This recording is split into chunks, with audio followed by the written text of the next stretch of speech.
et la terre en effet passeront. Les paroles de l'Éternel ne passeront The point. earth shall pass, but the word of heaven and earth shall pass, but the word of God Les always paroles de stays. l'Éternel ne passeront point. The word of the Lord will never pass. Car les paroles du Seigneur sont la vie. For the word of the Lord is life. Alléluia. Praise the Lord. Gloire à Jésus. Glory to Jesus. Que Dieu nous bénisse ce matin. May the Lord bless us. May the Lord Bien bless aimé, us ce this morning. matin, c'est à moi que le Seigneur a fait la grâce d'avoir la lourde charge de communiquer ces oracles. Alors, soyez patients et supportez-moi. Alléluia. Amen.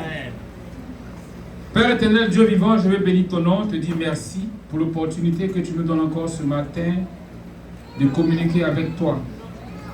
Je prie, Père, que par ta grâce, tu bénisses ce moment, que tu bénisses nos cœurs, notre entendement, de sorte que cette parole que tu vas nous apporter puisse nous faire du bien, nous bénir, et que cette parole ne reste pas des paroles vaines, mais que chacun de nous soit en mesure non seulement de conserver cette parole, mais en plus de pouvoir la mettre en pratique dans notre vie de tous les jours, au nom de Jésus. Amen. Amen. Bien-aimés, en ce moment, nous célébrons le jubilé à Abidjan, en Côte d'Ivoire, ce matin au stade des Bempé. Il y avait beaucoup de jubilants. Et nous également ici, nous jubilons à notre manière. Alors, je voulais faire cette petite remarque, c'est que celui qui est à l'origine de ce jubilé que nous célébrons en ce moment, notre Père, le prophète Yahidian Robert, c'est quelqu'un qui il a dû accepter deux choses principales pour d'abord commencer son ministère et arriver où nous sommes aujourd'hui à 50 ans de ministère. Et ces deux choses sont qu'il a accepté d'abord la repentance. Et cette repentance l'a conduit à la nouvelle naissance, à la conversion. Et c'est depuis ce jour qu'il n'a plus jamais lâché les mains de l'Éternel, n'a plus jamais lâché les mains du Seigneur. Il a tenu ferme jusqu'à aujourd'hui. 50 ans durant. Bien aimé, ce n'est pas évident. C'est déjà difficile de nos jours de vivre même 50 ans, mais en plus de donner 50 ans de sa vie tout entière à la parole de Dieu, au Seigneur. C'est vraiment extraordinaire et ça mérite vraiment d'être célébré. C'est pour cela ce matin, j'ai été inspiré d'échanger avec vous sur ce thème qui est la repentance et la nouvelle naissance. La repentance et la nouvelle naissance. Parce que c'est le début de tout. C'est le commencement de tout. Le jubilé que nous célébrons maintenant, ce n'est pas la fin. Mais il a fallu un préalable, il a fallu un commencement. Et ce commencement est passé par la repentance qui a entraîné la nouvelle naissance, qui a entraîné la conversion de notre Père. Amen. Amen. Alors, parlant de repentance et de nouvelle naissance, nous avons cherché à savoir c'est quoi la repentance. La repentance, nous le savons tous, mais le dictionnaire nous dit que la repentance, c'est le regret douloureux de ses erreurs et de ses péchés. Alors, celui qui est repentant, c'est celui qui reconnaît qu'il a fait des erreurs, qui accepte qu'il a fait des erreurs et qui accepte de les regretter et de changer. Alléluia. Alors, on parle de repentance et de nouvelle naissance. C'est quoi donc la nouvelle naissance?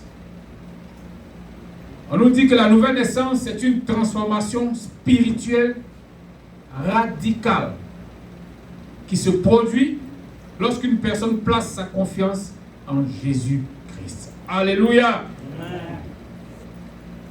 En somme, la nouvelle naissance, c'est le fait de remplacer sa vie de péché, sa vie de débauche, d'immoralité, avec une nouvelle vie en Jésus-Christ de Nazareth. C'est ça la nouvelle naissance. C'est une transformation. Alléluia. Amen. Et parlant de nouvelle naissance, de repentance et de nouvelle naissance, la repentance, c'est le premier acte, la première chose qui arrive dans la vie de quelqu'un qui va naître de nouveau. On ne peut naître de nouveau si on n'est pas repentant, si on n'est pas repentant, si on ne se répand pas. S'il n'y a pas de repentance, si on n'expérimente pas la repentance, on ne peut naître de nouveau. On ne peut expérimenter la nouvelle naissance. Alléluia. Amen. Alors, pour cela, nous allons prendre nos Bibles dans le premier livre du Nouveau Testament, à savoir Matthieu, au chapitre 3. Matthieu chapitre 3.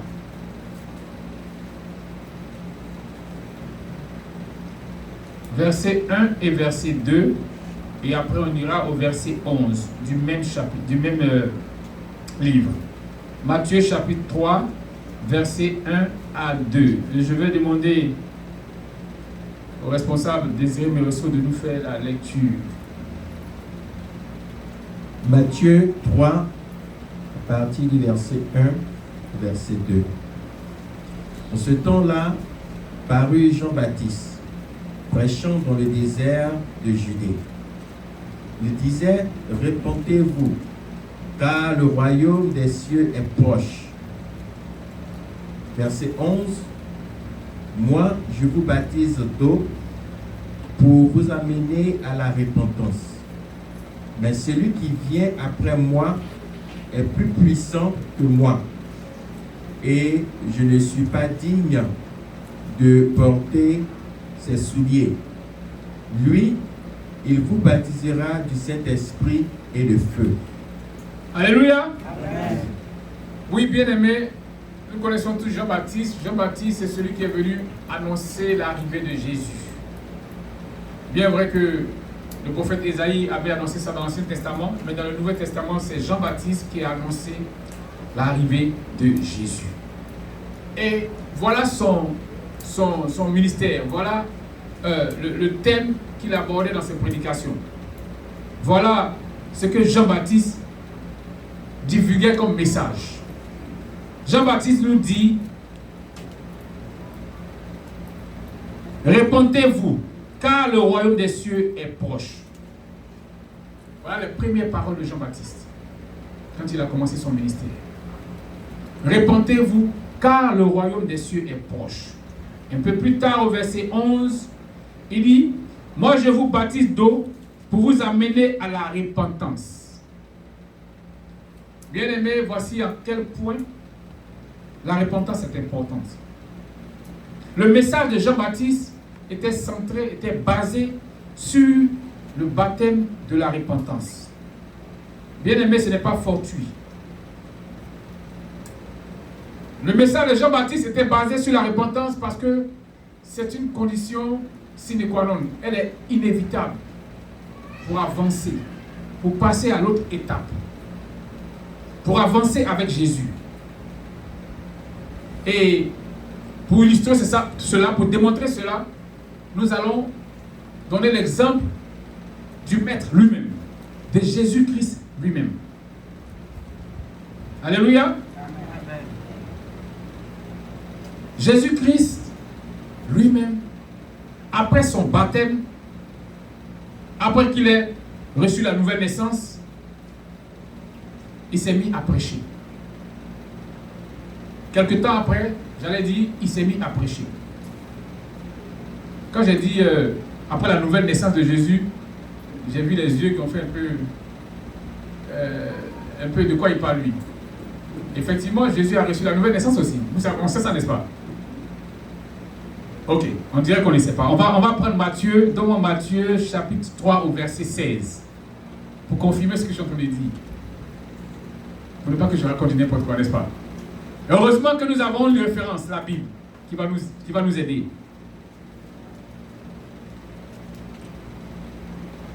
Matthieu 3, Matthieu 3, verset 16. verset 16. Dès que Jésus eut été baptisé, il sortit de l'eau. Et voici, les cieux s'ouvrirent et il vit l'Esprit de Dieu descendre comme une colombe et venir sur lui. Amen. Amen. Voilà que l'Esprit de Dieu est descendu sur Jésus. Et comme on le sait, c'est après cela, quelques temps après, qu'il a commencé son ministère, après sa période de tentation avec le diable sur la montagne. N'est-ce pas? Ok.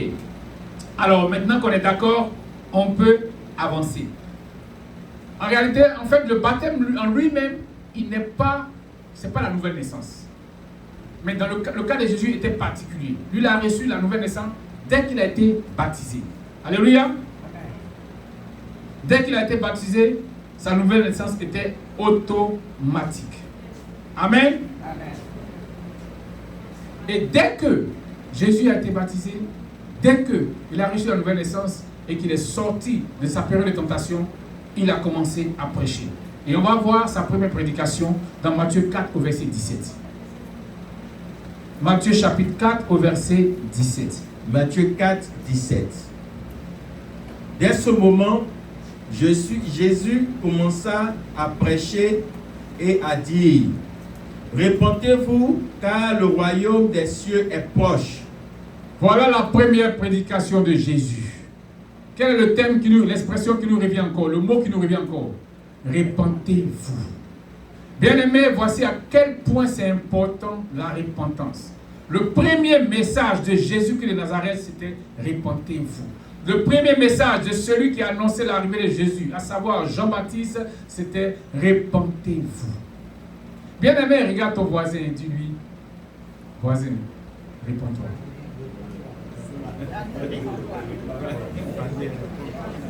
Voisine, réponds-toi. Jean-Baptiste, avant d'annoncer Jésus, pendant qu'il annonçait Jésus, a parlé de la repentance. Jésus lui-même est arrivé. Et son premier message, c'est la repentance. Si tu ne crois pas que la repentance est importante, bien aimé, je ne sais pas à quoi tu peux croire. On va poursuivre pour vous dire que ça n'a pas été une fois en passant que ça a été fait par Jésus. On va poursuivre pour démontrer qu'il n'y a pas que ces deux circonstances pendant lesquelles la repentance a été abordée. Jésus a été crucifié. Il est mort. Il est apparu à ses apôtres. Il a été enlevé par le Seigneur. Il a eu son ascension au ciel. Quelque temps après, le Saint-Esprit est descendu. Ce que nous savons tous à la Pentecôte, n'est-ce pas? Alléluia. Amen. Soyez avec moi, hein. Alors, Edwin, soyez avec moi, Le Saint-Esprit est descendu à la Pentecôte. Et c'est là que l'Église est née. L'Église est née. Et la première personne qui va prêcher à la naissance de l'Église, c'est l'apôtre Pierre. Et on va écouter la première prédication de Pierre. Et cela, c'est dans Actes chapitre 2, du verset 37 au verset 38. Actes 2, 37 à 38.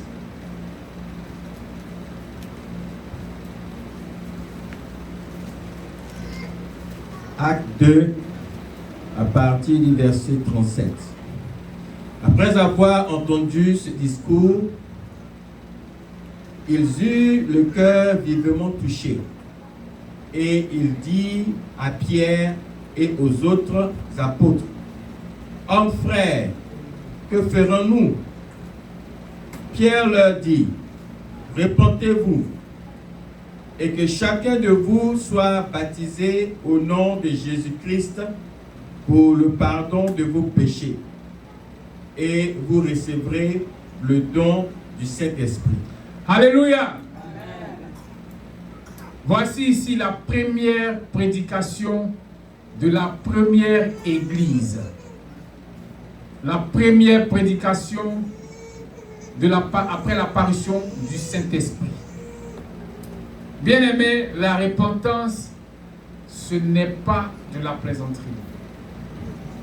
La repentance a une importance capitale, sinon centrale, dans le royaume de Dieu. Parce que c'est par là que tout commence. C'est par là que tu commences. Il n'y a pas de raccourci. Il n'y a pas d'autre manière. Et c'est ce que nous essayons de démontrer ici ce matin. Alors, au verset 37, la Bible dit, après avoir entendu ce discours, il s'agit du discours que Pierre a prononcé après l'effusion du Saint-Esprit, quand ils ont tous été baptisés du Saint-Esprit, et qu'il parlait en d'autres langues. La foule, l'assemblée, croyait qu'ils étaient sous, ce qui n'était pas le cas. Ils étaient peut-être sous, mais sous du Saint-Esprit. Ils étaient peut-être ivres, mais ivres du Saint-Esprit, pas ivres de l'alcool. Alors, la Bible nous dit qu'après avoir entendu ces discours, ils eurent le cœur vivement touché. La prédication de Pierre, le discours de Pierre a touché le cœur. Ils étaient vraiment touchés. Au point où ils sont allés demander aux apôtres, hommes frères, que ferons-nous? Et voilà la réponse que le premier pasteur de l'église va donner. Pierre leur dit, ça c'est au verset 38, répentez-vous et que chacun de vous soit baptisé au nom de Jésus-Christ. Le thème est revenu encore. La première prédication de l'apôtre Pierre. Répentez-vous. Bien-aimés, Jean-Baptiste a annoncé Jésus avec le message de la repentance. Jésus est arrivé, il a commencé par prêcher le message de la repentance. Après l'effusion du Saint-Esprit, au début de la première église, le premier pasteur de la première église, à sa première prédication, prêche la repentance. Comment est-ce qu'on peut contourner la repentance? C'est incontournable. La repentance est incontournable. Il n'y a pas de raccourci pour vivre une vie avec Jésus-Christ de Nazareth. Il n'y a pas de raccourci pour recevoir la nouvelle naissance. Il n'y a pas d'autre chemin que de passer par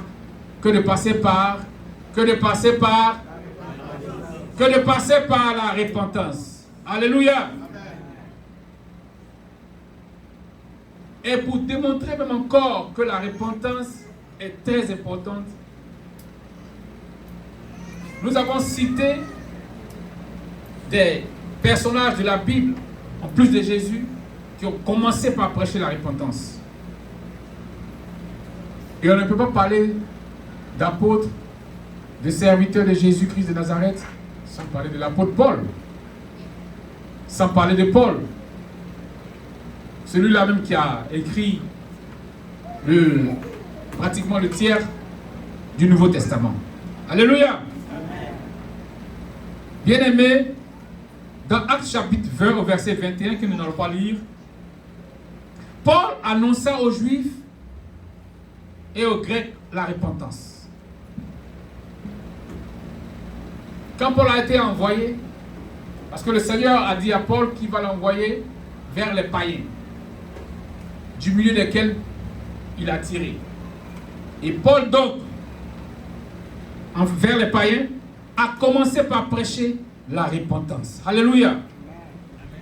Dans Actes 26, au verset 20 également, Paul prêchait la repentance. Alléluia.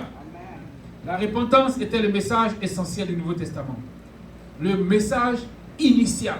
Le message par lequel le Nouveau Testament a commencé. Et c'était ça le vrai message. C'est même ça le vrai message. Mais de nos jours, bien-aimés, qu'en est-il aujourd'hui de ce message de repentance? Est-ce qu'on parle beaucoup de repentance dans nos églises de nos jours? Je ne suis pas sûr. Je ne suis pas sûr. J'écoutais un homme de Dieu, un pasteur de renommée, bien connu, qui disait qu'il a été invité à prêcher dans une église, une grande église, une église Alors, il y a longtemps de cela, 500 personnes, c'était une grande église à l'époque. Il y a longtemps de cela, il y a plus d'une vingtaine d'années. Et il allait prêcher. Et son message, le thème de son message, c'était la crainte de Dieu. Quand il a fini de prêcher, il est venu donc s'asseoir. Et son voisin immédiat, c'est un autre pasteur, mais un pasteur plus connu que lui, qui a une plus grande renommée que lui, qui a une plus grande église que lui, qui lui a soufflé à l'oreille. Tu sais quoi, mon petit? Avec des messages pareils, tu vas mourir de faim. Il lui a craché ça carrément au visage. Il dit qu'il était choqué. Ce grand pasteur lui dit, avec des messages, des thèmes pareils, mon petit, tu vas mourir de faim. Parce que les gens n'aiment pas ce genre de messages. Ils vont fuir ton église. Bien aimé, on prêche la parole de Dieu pour amener les gens au salut, ou bien pour devenir riche, ou bien pour manger, ou alors pour bien manger.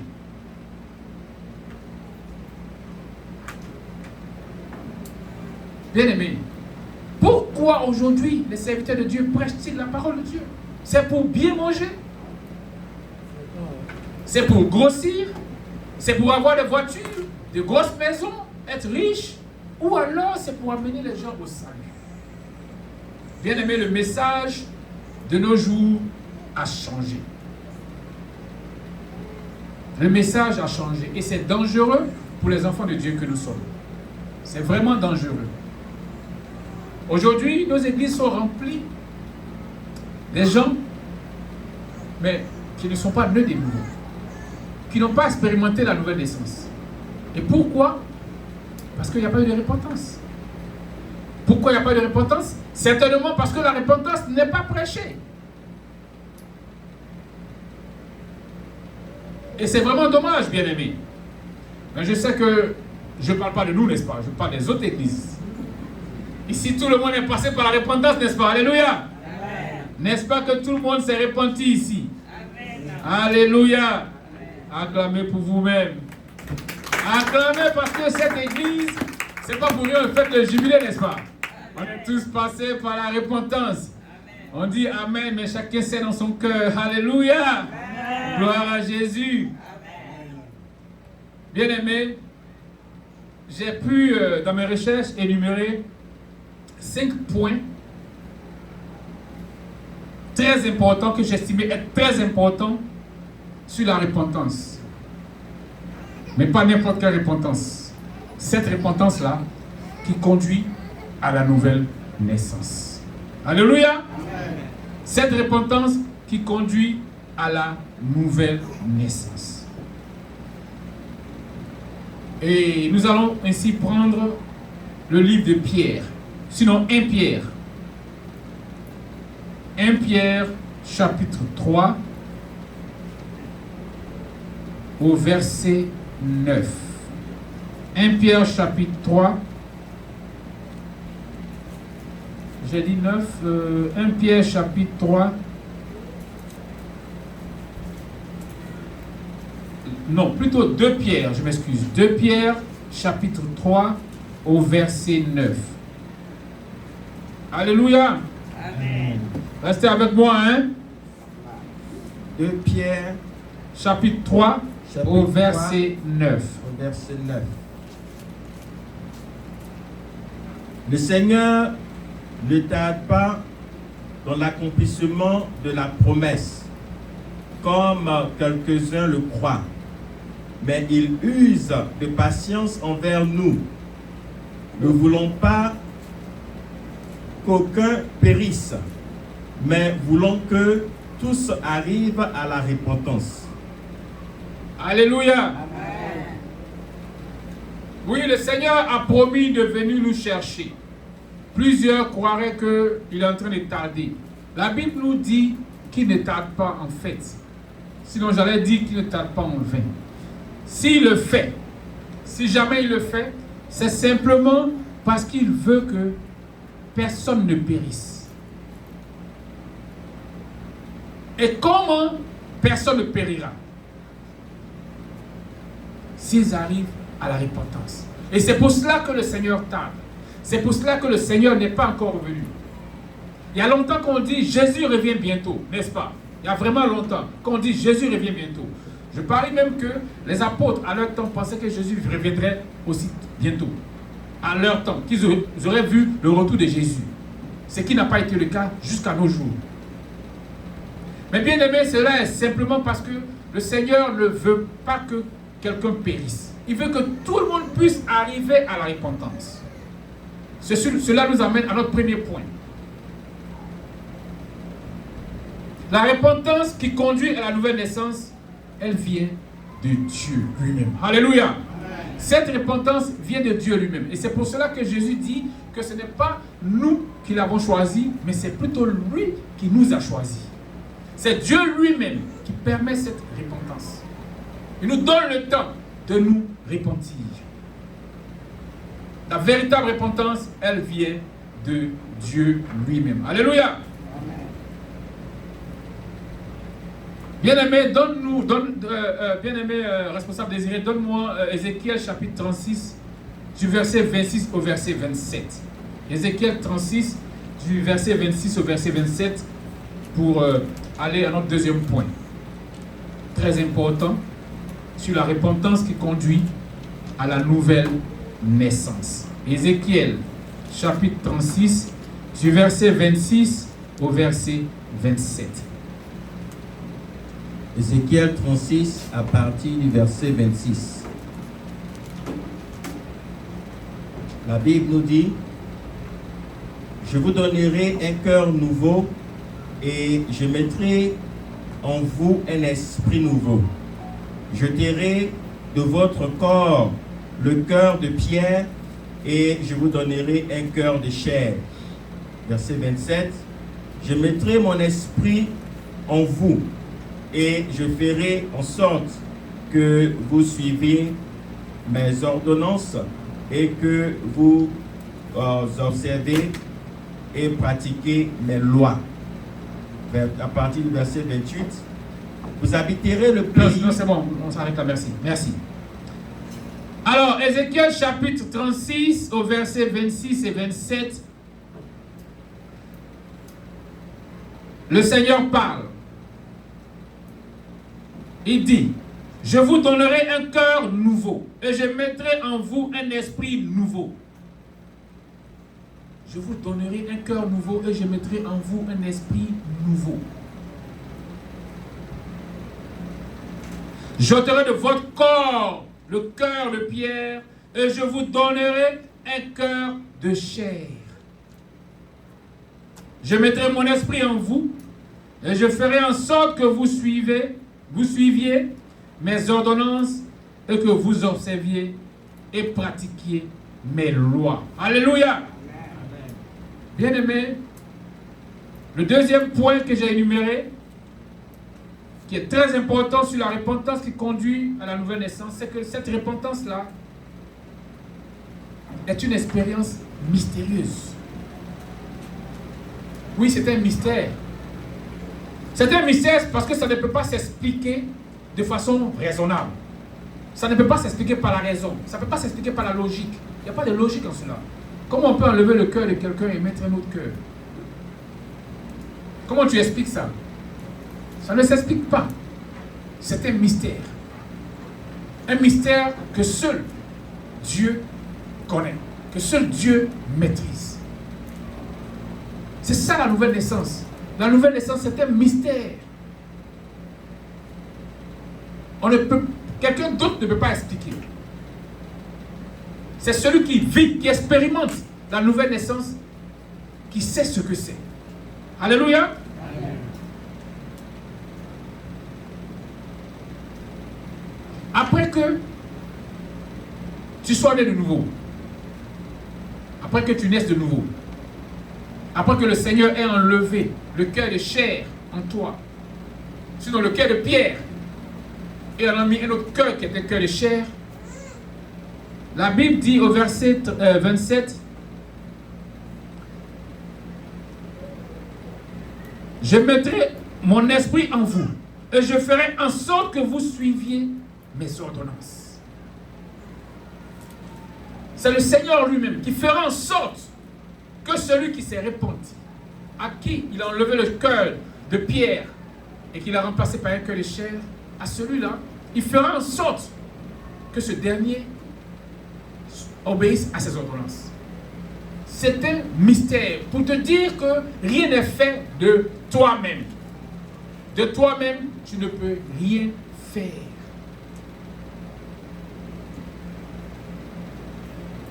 Il ne va rien dire, l'homme est floco. Floco, floco. L'homme n'a rien en lui-même. C'est un tonneau vide, sans l'Esprit de Dieu.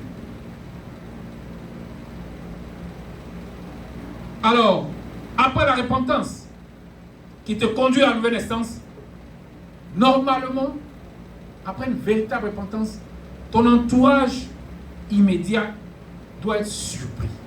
Parce qu'il s'est passé un mystère dans ta vie. Il s'est passé quelque chose de mystérieux dans ta vie.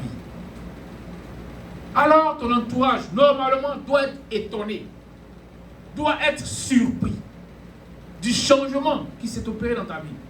Il doit se demander, mais est-ce que c'est la même personne? Ton entourage ne doit pas pouvoir te comprendre. Bien-aimé, est-ce que tu te rappelles un moment de ta vie où ton entourage s'est posé ces questions à ton sujet? Mais est-ce que c'est le même Dexter? C'est de lui que vous parlez? Non, je ne crois pas. Est-ce que ça vous est arrivé? C'est une vraie question. Est-ce que ça vous est arrivé? Celui qui n'a pas répondu, je peux supposer que ça ne lui est pas encore arrivé. Tu as le temps. C'est pour ça que Jésus n'est pas encore arrivé. Alléluia! C'est pour ça que Jésus n'est pas encore venu. Pour que tu passes à la repentance. Alléluia! Bien-aimé, seulement celui qui a vécu cette expérience peut comprendre ce que c'est que la nouvelle naissance. Si tu ne l'as pas vécu, tu ne peux pas comprendre. C'est pour cela que nous sommes convertis, nous sommes nés de nouveau et nous avons des amis ou des frères, des membres de nos familles qui ne sont pas encore convertis. Parce qu'ils pensent qu'ils doivent le faire d'eux-mêmes. Ils ne comprennent pas. Il y en a qui disent, quand je serai vieux, quand j'aurai fini de vivre ma vie, ou bien quand ça va aller mieux dans ma vie, ou bien quand je vais arrêter de pécher, parce qu'ils pensent que c'est à eux de le faire. Il y en a qui se posent la question, mais si je me convertis deviens chrétien, là, ce que je faisais, que j'aime, là, est-ce que je pourrais faire encore? Et moi, quand la question m'est posée, chaque fois qu'on me pose la question, je leur dis tout simplement que ce que tu aimais là, tu ne vas plus aimer. Et tu n'auras pas besoin de faire d'efforts. Le Seigneur va enlever ton cœur de pierre pour y mettre un cœur de chair. Tu vas passer par la repentance et tu vas naître de nouveau. Tu seras transformé et tu n'auras plus envie de ce dont tu avais envie. Tu n'aimeras plus ce que tu aimais dans le passé. Alléluia. Amen. Celui qui croit dit Amen. Amen. Celui qui croit dit Amen. Maintenant ceux qui ont vécu ça disent Amen fort. Amen. Alléluia. Amen. Bien-aimé, c'est celui qui a vécu cette expérience seul qui peut comprendre. Et je nous invite à prier pour que tous nous arrivons à la repentance qui nous conduit à la nouvelle naissance. Alléluia. Amen. Nous allons chuter sur le point numéro 3. Le troisième point que j'ai estimé être très important sur la repentance qui conduit à la nouvelle naissance. Alléluia. Et pour cela, nous allons prendre Philippiens chapitre 3, verset 7 et verset 8. Philippiens 3, 7 et 8. Philippiens 3, à partir du verset 7. Mais ces choses qui étaient pour moi des gains, je les ai regardées comme une perte à cause du Christ. Verset 8. Et même je regarde toutes choses comme une perte à cause de l'excellence de la connaissance de Jésus-Christ, mon Seigneur, pour lequel j'ai renoncé à tout et je les regarde comme de la boue afin de gagner Christ et d'être trouvé en lui. Merci. Merci, Frère Désiré. Merci beaucoup. Alors, bien aimé, Philippiens chapitre 3, du verset 7 au verset 8, nous amène au troisième point que j'ai relevé. Et ce troisième point, c'est que la repentance qui conduit à la nouvelle naissance change notre vision, notre façon de voir le monde, notre façon de voir Dieu et notre façon de situer nos priorités. Alléluia! Bien aimé, nous connaissons tous l'apôtre Paul, qui était d'abord Saül, Saul, Saül. Et nous savons qui était Paul. Ce n'était pas n'importe qui. C'était un érudit. C'était un homme très instruit, qui maîtrisait l'Ancien Testament, qui maîtrisait la parole de Dieu. Mais ce dernier-là, quand il est passé par la repentance, et que cette repentance l'a conduit à la nouvelle naissance, voilà ce qu'il nous dit. Paul nous dit, mais ces choses, parlant de tout de sa vie, tout ce qu'il faisait, qu'il croyait être les meilleures choses au monde, où il était un homme respecté, respectable, un grand homme, dans son pays, dans sa ville, il dit ces choses-là, qui étaient pour moi comme un gain, je les ai regardées comme une perte à cause du Christ. Dès qu'il a connu Christ, dès qu'il est né de nouveau, dès qu'il a expérimenté la nouvelle naissance, toute la grandeur qu'il avait, toute l'importance qu'il avait, tout ce qu'il était, il voyait ça comme de la boue, comme une perte. Il regardait ça comme des pertes. Il estime qu'il avait perdu son temps à se jouer les grands, alors qu'il n'était rien. Il va même jusqu'à dire qu'il regarde toutes ces choses comme de la perte à cause de l'exercice de la naissance de Jésus-Christ, son Seigneur, pour qui il a renoncé à tout. Bien-aimé, comme je disais tantôt, la repentance qui conduit à la nouvelle naissance change notre vision de la vie sur le monde. La vision de Paul a changé. Sa façon de voir le monde a changé. Il estime que ce qu'il faisait dans le monde, qu'on appelle aujourd'hui les grands hommes, les grandes personnalités, pour lui tout ça, il regarde ça aujourd'hui comme de la boue. À cause de la connaissance de Christ, à cause de ce qu'il a connu Jésus, à cause de ce qu'il est né de nouveau, à cause de ce qu'il a expérimenté, la nouvelle naissance. Alléluia. Amen. Oui, bien-aimé, c'est ce que la nouvelle naissance fait dans la vie d'un chrétien. C'est ce que la nouvelle naissance fait. Elle t'amène à voir la vie différemment. À faire de sorte que ta priorité, ce n'est pas de devenir un homme riche, ce n'est pas de devenir un homme important, ce n'est pas de devenir un président, ce n'est pas de devenir une personnalité, mais c'est de connaître Jésus-Christ de Nazareth. C'est de vivre pour Jésus-Christ de Nazareth. C'est d'être un disciple de Jésus-Christ de Nazareth. C'est de vivre la vie de Jésus-Christ de Nazareth. C'est ce qui est important. C'est cela la priorité. C'est en cela que la nouvelle naissance tire toute son importance. Alléluia. Tu changes de vie quand tu nais de nouveau. Bien aimé, le quatrième point que j'ai relevé, c'est que la repentance qui conduit à la nouvelle naissance ne peut se cacher. Non, tu ne peux pas cacher. D'abord, tu n'as pas fait exprès, ça ne vient pas de toi. Et donc, celui qui a fait cela en toi, le Seigneur lui-même, expose cette chose. Alors, tu n'as aucun pouvoir de cacher cela. Lorsqu'on est de nouveau, lorsqu'on expérimente la nouvelle naissance, ça devient évident. C'est visible. Tout le monde le voit. Tout le monde remarque cela. C'est remarquable, c'est visible et c'est évident. non seulement c'est évident pour les autres, mais c'est évident pour toi-même. Parce que toi-même, tu sens qu'il y a un changement. Toi-même, tu t'étonnes de ce que tu n'aimes plus ce que tu aimais avant. Toi-même, tu t'étonnes de ce que c'est Jésus dont tu parlais certainement, comme nous autres, qui n'existait pas, que Dieu c'était des femmes. Tu es étonné de ce que toi-même tu cherches ce Dieu. Que toi-même tu cherches à t'attacher à sa parole, à lire sa parole, à prier tous les jours, à changer de vie et à aller parler de lui aux autres. À chercher à attirer tes camarades vers le Seigneur, à annoncer l'évangile. Tu es toi-même surpris, donc toi-même tu vis cette surprise. Tu vis ce changement. Tu sais en toi-même qu'il y a quelque chose qui a changé. Tu sais en toi-même que je suis différent. Tu sais en toi-même que je vis une vie différente. Il n'y a pas que ton entourage, il n'y a pas que tes parents, il n'y a pas que tes amis, il n'y a pas que ton patron, il n'y a pas que tes collègues qui voient ça. Toi-même tu le sens.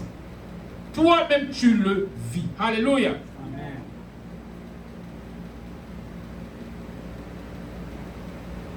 Bien-aimé, demande à ton voisin. Est-ce que tu sens ça? Demande à ton voisin, est-ce que tu sens ça, la nouvelle naissance là? Est-ce que tu sens ça? Sinon, est-ce que tu as senti ça? Quand c'est arrivé là, est-ce que tu as senti? Une chose est sûre, si ça ne t'est pas arrivé, c'est pas grave. C'est justement pour ça que Jésus n'est pas encore arrivé. C'est pour te donner le temps d'expérimenter cela. Ne te remets pas en cause. Tu n'es pas en retard. Ne te remets pas en cause. Ne te lamente pas sur toi-même. Ne t'apitoie pas sur ton sort. Bien-aimé, Jésus n'est pas encore venu, c'est à cause de ça. Pour que tu aies le temps de te repentir. Et que tu aies le temps d'expérimenter la nouvelle naissance. C'est pour ça, bien-aimé, je t'exhorte, si tu ne l'as pas encore vécu, à prier pour ça aujourd'hui même. Tout à l'heure, après le culte, nous allons prier. Pour que celui qui n'a pas encore expérimenté cela, il n'y a pas de honte à cela. Nous tous, on est passés par là. Et c'est venu comme ça. Celui qui n'a pas encore expérimenté cela, on va prier après le culte. Après la parole, on va prier. Pour qu'il puisse expérimenter. Alléluia. Amen. Allez, est-ce qu'on est d'accord? On est d'accord? Amen. On est d'accord? Amen. On est d'accord? Amen. Ok. D'après papa dit, oh, si tu es d'accord, tu n'es pas d'accord, tu vas me faire qu'on va prier. Dans tous les cas, tu ne peux rien me faire. Ah, c'est papa Dion qui dit ça. Dans tous les cas, tu ne peux rien me faire. Alléluia, gloire à Jésus. Amen. Bien-aimé, parce que si réellement tu as vécu la nouvelle naissance, si réellement tu es passé par la repentance et que tu as vécu la nouvelle naissance et que tu as expérimenté cela, normalement, il doit y avoir débat sur toi. Oui, il doit y avoir des débats. Non, tu plaisantes quoi? Non, c'est pas avec lui. Non, écoute, mais de quoi tu parles lui là? Non, c'est pas possible. Il doit y avoir ce débat-là. Et tu sais quoi? Ce qui est j'allais dire intéressant ou marrant, je ne sais plus, c'est que ils viennent jusqu'à faire ce débat-là même devant toi. Ils font tout pour que tu entendes. Ils ne sont pas sûrs que tu aies changé. Ils ne sont pas sûrs que ce qu'ils ont appris est vrai. Qu'ils ne sont même pas sûrs que ce qu'ils voient, ils voient de leurs yeux, mais ils ne croient pas. Ils te donnent quelques mois. Ils disent, attendez de voir, hein. 2 mois, 3 mois, vous allez voir. Il va revenir. Mais tu ne reviendras pas au nom de Jésus. Amen. Bien-aimé, est-ce que ce débat a eu lieu? Est-ce que ce débat a eu lieu un jour dans ta vie? Parce que ce n'est pas tout d'être à l'église. Hein. Ce n'est pas parce qu'on est dans l'église que forcément on a vécu la repentance et qu'on a expérimenté la nouvelle naissance. Hein. Non. On peut faire 5 ans, 10 ans, 20 ans, 30 ans, 40 ans jusqu'à la mort et puis on n'a pas expérimenté la nouvelle naissance. Hein. Je me rappelle un un homme de Dieu, un pasteur qui disait également que dans son église, il y avait 2 choristes qui s'étaient bagarrés. C'est toujours eux. Ce n'est pas le diacre, c'est le choriste. Ouais, dans les églises, ce sont les exemples, ça. Ou les diacres ou les choristes. Mais ce n'est pas chez nous ici, c'est dans les autres églises, n'est-ce pas? C'est pas ici, n'est-ce pas? Dans les autres églises, les diacres, les autres églises et les choristes des autres églises. Chez nous ici, il n'y a pas ça. Tout le monde est passé par la repentance et a expérimenté la nouvelle naissance au nom de Jésus. Alors, ces choristes se sont bagarrés, 2 filles, et donc le pasteur devait régler le problème. Il les reçoit dans son bureau, il les fait asseoir. Et dans la discussion, il y a une qui dit, c'est seulement au ciel qu'elle va parler à l'autre.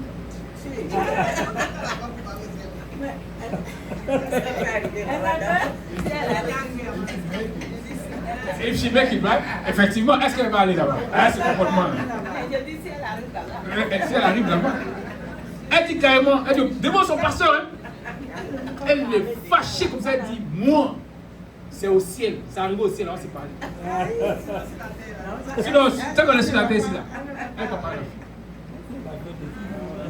Elle est dans la chorale, il y a peut-être 15 ans. Elles sont dans la chorale, il y a peut-être 15-20 ans. Des anciennes. Est-ce qu'elle a vécu la nouvelle naissance? Non. Ou alors peut-être qu'elle est morte. Peut-être qu'elle a vécu ça et puis après elle a chuté, je ne sais pas, mais vraiment, Dieu seul sait. Waouh! Le pasteur dit qu'il est resté quelques secondes sans parler, parce qu'il était dépassé. Il ne peut pas s'imaginer que, même si elle pensait qu'elle pouvait le dire devant lui, devant son père spirituel. Tellement la colère l'a rongé. Tellement la rancune l'a rongé. Elle ne pouvait pas pardonner à sa sœur. Bon, on ne sait pas ce que l'autre sœur a dit, mais on suppose que si on va parler d'elle, c'est qu'elle n'a rien dit.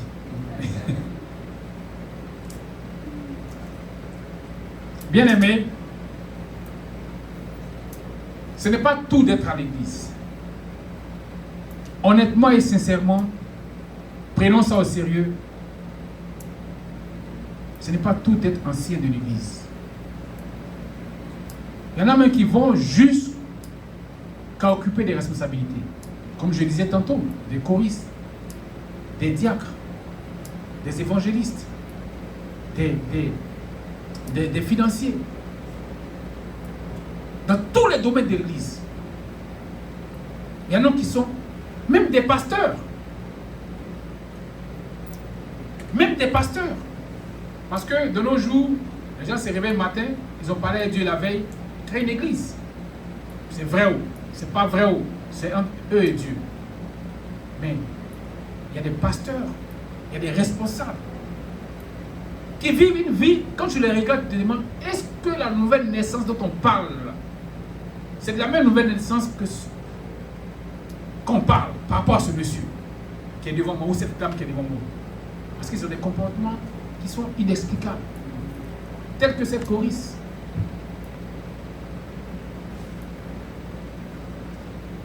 Qui nous disait, je pense, c'est Pasteur Legré qui nous expliquait le cas d'un diacre qui est décédé. Ils sont allés à son funérail au village. Un grand diacre, hein, à son funérail au village. Et on dit à l'église, ils se mettent à côté. Parce que le diacre, il est le chef des danseurs de masques du village. En ville, là-bas, il est diacre à l'église. Et l'église ne sait pas que dans son village, c'est le patron des danseurs de masques. C'est-à-dire qu'un est patron de la sorcellerie dans son village. Donc c'est à sa mort, à son funérail, eux vont découvrir ça. Ils vont découvrir ça. Donc on ne parle pas des diacres au hasard comme ça. Ça arrive avec les diacres. Mais notre diacre n'est pas comme ça. Le diacre des diacres. Alléluia. Bien aimé, pour vous dire qu'on est dans l'église. On a duré dans l'église. Mais parmi nous, certains ne sont pas convertis. Et il y a des hommes de Dieu qui disent, la Bible nous le dit d'ailleurs, qu'il y a beaucoup d'appelés, mais il y a peu d'élus. Il y a un pasteur qui disait, dans nos églises que vous voyez là, le jour de l'enlèvement, si ça se passe dans l'église ici, vous allez voir que l'église va rester bourrée parce que c'est quelques-uns qui vont partir. Alléluia. Et si l'enlèvement se passe dans l'église ici, c'est 3000, c'est 4000 personnes que vous voyez là. L'église sera encore bourrée. Parce qu'il y a quelques-uns seulement qui vont partir. Il y aura en tout cas moins de la moitié qui va partir. C'est pour dire que nos églises sont infestées de sympathisants, mais pas de disciples. Les disciples ne sont pas beaucoup. Oui, tu me regardes, c'est de toi qui parle. Toi. C'est de toi qui parle. Tu es dans l'église il y a longtemps, mais tu n'es pas converti. Bien-aimé, il n'est pas tard. Jésus dit qu'il n'est pas encore venu pour te donner le temps de te repentir et d'expérimenter la nouvelle naissance. Alléluia. Amen. Bien-aimé, donc ce dont nous avons besoin dans nos églises, ce ne sont pas des sympathisants. Ce ne sont pas des hommes qui viennent à l'église parce qu'ils sont off, ils ne travaillent pas le dimanche. Ce ne sont pas des responsables qu'on a nommés parce qu'il n'y a personne d'autre. Ce ne sont pas des diacres qu'on a nommés parce qu'ils sont les plus âgés. Ce ne sont pas des musiciens ou des choristes qu'on a établis parce qu'ils ont une belle voix ou alors qu'ils savent jouer la musique. Mais ce sont des chrétiens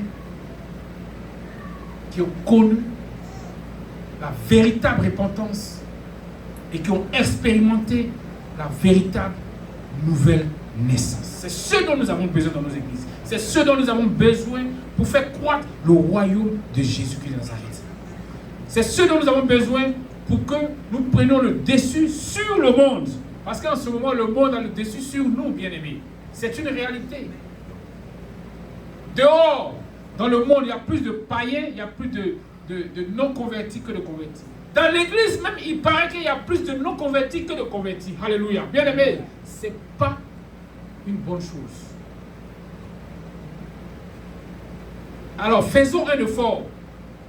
Tous, faisons un effort pour expérimenter cette nouvelle naissance qui passe par la repentance.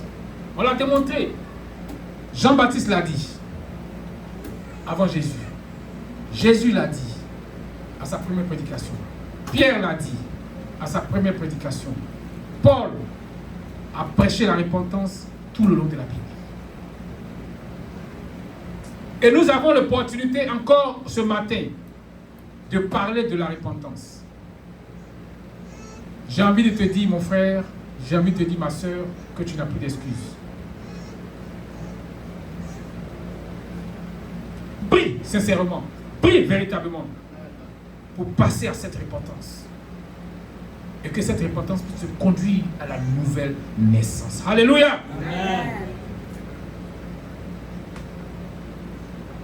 Bien aimé, parce que tu es dans l'église, c'est un peu comme un bébé, un enfant qui naît. Si un enfant naît et puis à 1 an, quand l'enfant naît, c'est la joie, on est content. Mais si à 1 an, l'enfant ne marche pas, il ne fait pas 4 pattes, pardon. L'enfant à 1 an, il ne fait pas 4 pattes. Cette joie-là, ça va se transformer en question. Qu'est-ce qui ne va pas? Si un enfant, après 1 an, ne fait pas 4 pattes, il y a problème, n'est-ce pas? Il y a quelque chose qui ne va pas.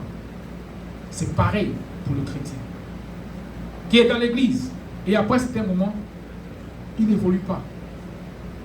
C'est lui qui est toujours fâché. C'est lui qui fait parler avec tout le monde. C'est lui qu'on parle de lui. Lui là, il faut le laisser. Si tu as marché sur son pied, tu auras des problèmes. Et il est dans l'église. Elle est dans l'église. C'est ce que nous vivons dans nos églises, dans les églises. Mais je répète encore, il n'est pas encore tard. La Bible même dit que le Seigneur, il fait exprès. Si le Seigneur est venu depuis, mais c'est toi qui l'attends. Toi qui l'attends. Que tu te répandes et que tu expérimentes la nouvelle naissance. Alléluia. Amen. Et bien aimé, nous allons chuter au 5e point, comme je disais, que j'ai énuméré, sur la repentance qui conduit à à la nouvelle naissance. Restez avec moi, hein? Est-ce que vous êtes avec moi? Vous êtes avec moi? Alléluia! Responsable Meresso, donne-moi Actes chapitre 26, du verset 12 au verset 18. Et c'est là que nous allons terminer. Actes chapitre 26. Actes chapitre 26, à partir du verset 12. C'est dans ce but que je me rendis à Damas, avec l'autorisation et la permission des principaux sacrificateurs, vers le lieu du jour au roi. Je vis en chemin resplendir autour de moi et de mes compagnons une lumière venant du ciel et dont l'éclat surpassait celui du soleil. Nous tombâmes. Merci, Frère Désiré, merci. À cause du temps, on va aller un peu plus vite. Alors, bien aimés, nous connaissons cette histoire. C'est l'histoire de Saül devenu Paul. C'est l'histoire de la conversion, de la nouvelle naissance de Paul, qui allait à Damas pour aller persécuter l'église, aller persécuter les chrétiens. Il avait reçu un ordre du roi, sinon une note du roi, d'aller chercher tous ceux qui parlaient de Jésus et les amener à Jérusalem, les mettre en prison. Et c'est sur son chemin qu'il a été saisi, que le Seigneur l'a saisi. Et vous savez où il raconte ça? C'est pendant qu'il était en prison. À Rome, si j'ai bonne mémoire, c'est pendant qu'il était en prison. C'est vers la fin de son ministère qu'il raconte ça. C'est vous dire qu'il se rappelle. Il se rappelle le jour. Et cela nous fait chuter à notre dernier 5e point qui est la repentance qui conduit à la nouvelle naissance permet à ce dernier de se souvenir, de se rappeler. Si tu es passé par la repentance et que tu as vécu, tu as expérimenté la véritable nouvelle naissance, bien aimé, tu te souviens de 3 choses. Une chose, tu te souviens de quand cela s'est passé. Peut-être pas la date exacte, genre le 10 janvier ou le 3 mars, whatever, mais tu te rappelles au moins de la période. Mais la plupart du temps, on se rappelle même du jour. En tout cas, moi, je me rappelle du jour. Ça, c'est 1. Et 2, tu te rappelles d'où cela s'est passé. Tu te rappelles quand c'est passé et tu te rappelles où cela s'est passé.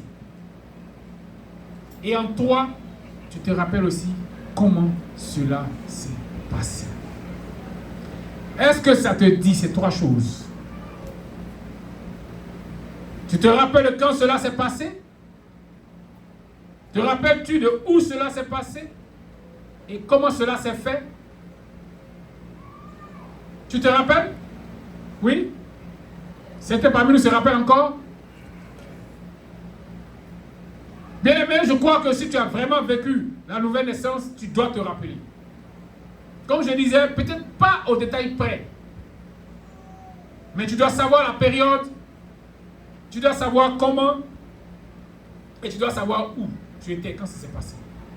Voilà Paul. Ce qui s'est passé pendant tout son ministère.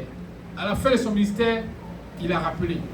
Il a dit exactement comment ça s'est passé. Comment il est tombé du cheval. Comment il est devenu aveugle. Comment est-ce que quelqu'un est venu lui dire. Comment est-ce que Jésus lui a parlé. Comment est-ce que Ananias est venu lui dire que Jésus l'a envoyé pour lui ouvrir les yeux. Comment les écailles sont tombées de ses yeux.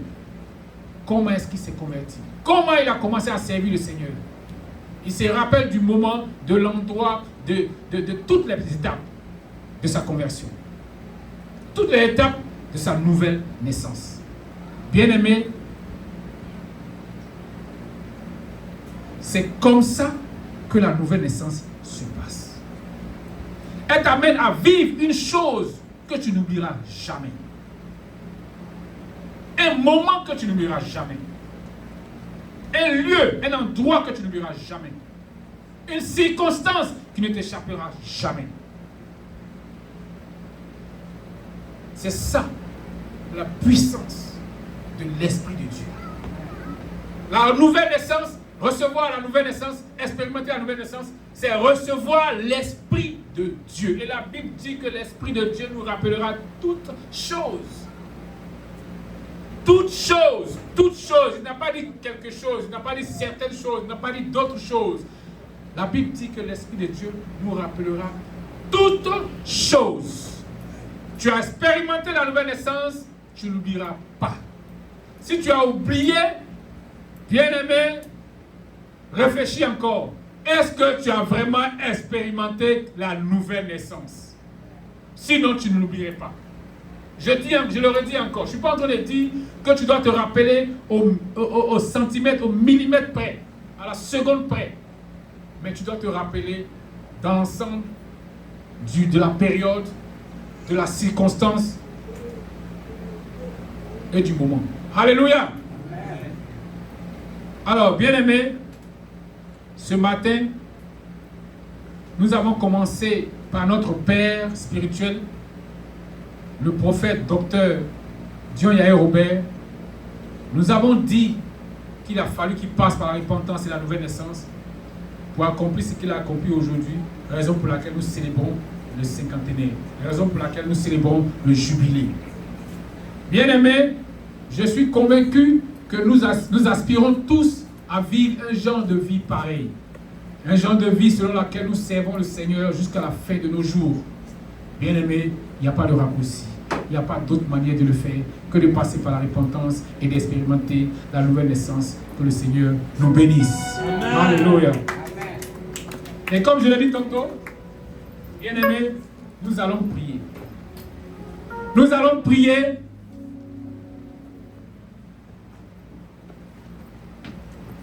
Et dans ta prière, mon frère, dans ta prière, ma soeur, dans ta prière, bien-aimée,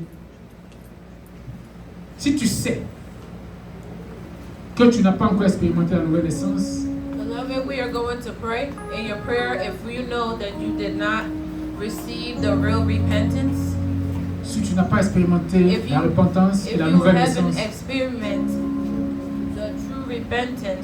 demande au Seigneur. Ask the Lord. Il va te l'accorder. He's going to give it to you. Bien-aimé, la Bible nous dit The Bible tells us de demander. To ask. De demander ce que nous voulons. To ask what we want. To ask for what we et il want. nous sera accordé. And it will be accorded. La Bible a dit, c'est parce que c'est possible. La Bible a dit, c'est parce que le Seigneur le fera. Because it's possible and because the Lord will do it. Nous allons d'abord élever la voix. We are going to raise our voice et dire merci à and notre say Dieu thank you to our God pour cette opportunité for this opportunity qui nous donne ce matin that He gave us this morning d'entendre encore cette parole sur la to repentance hear His word et la again, nouvelle once naissance. again for repentance. D'entendre encore ce petit détail To hear this little detail selon lequel il nous dit that He told us qu'il n'est pas encore venu that He did not come. Parce qu'il t'attend. He has not come yet because He's waiting Parce for qu'il you. ne veut pas que tu périsses. It's because He doesn't want you to perish. Car il veut que tu te répandes. For He wants you to repent. Bien-aimé, Jésus veut que tu Beloved, expérimentes la nouvelle Jesus naissance. wants Alléluia. you to experiment true repentance. Alors dis-lui merci. Tell pour Him cette thank parole. you for the word. Dis-lui merci pour ce rappel, car je sais que tu connais cette parole. Tell Him thank you. Élève la voix. Raise your voice. Dis merci à Jésus And say de thank te you. rappeler And cela. say thank you to Jesus for reminding you of that. Et dis-lui que tu prends la résolution. Dis-lui que tu décides de demander à ce qu'il te permette de passer par la repentance et de recevoir la nouvelle naissance. Because He allows you to go through. Pour continuer la marche avec lui. Élève la voix et prie. Alléluia. Élève la voix et prie. Père éternel, Dieu vivant, nous voulons bénir ton nom ce matin. Je vais te dire merci, papa. Je vais te dire merci. Merci pour l'opportunité, pour l'inspiration que tu m'as donnée, papa. Lord, I want to say De thank parler de you ta for part the au sujet de la inspiration repentance that et de la you nouvelle give me naissance. to speak speak on your word about Père de gloire, repentance. car nous en avons besoin. Father Lord, for we are in Quand tu need. parles à ton peuple, When you speak to your ce n'est pas au people, hasard. it is Ce n'est pas des not. It is thèmes not in vain. à la It's volée. not for nothing. C'est parce que tu estimes It's because, que ton peuple a besoin de cette because parole. you know that your people need this C'est pour ça ce word. matin, That's why this je morning veux bénir ton nom, te I dire want merci. to bless your name and say thank you. Et je prie And I que pray chacun de nous that every single one of us lui puisse garder ces paroles guide this word et véritablement and truly expérimenter, experiment sinon passer par la nouvelle and naissance go through the new birth et vivre la nouvelle and naissance. live a Passer new, par la new repentance birth et vivre la and go nouvelle through naissance au nom de repentance Jésus. in Jesus' name. Alléluia. La diligence. Merci Seigneur Thank you, pour Jesus, ta grâce. for Et your bien aimés, grace. comme je disais tantôt, nous allons prier. Beloved, like I was saying, we are going to pray. Et crois-moi, si tu pries avec foi, We are going to pray, and Tu vas believe you recevoir la me, renaissance. if Au nom de you have faith, you are going to have a new birth. Alléluia. Si tu Hallelujah. peux te tenir debout. If you can please stand on your feet. Nous allons adorer le We Seigneur. are going to worship the Lord for what He's done for us again this morning. D'examiner notre vie. De venir devant son trône de grâce. We are to come into His D'humilier throne of notre âme grace ce matin. Afin que Dieu, dans son amour, so that God in His love and His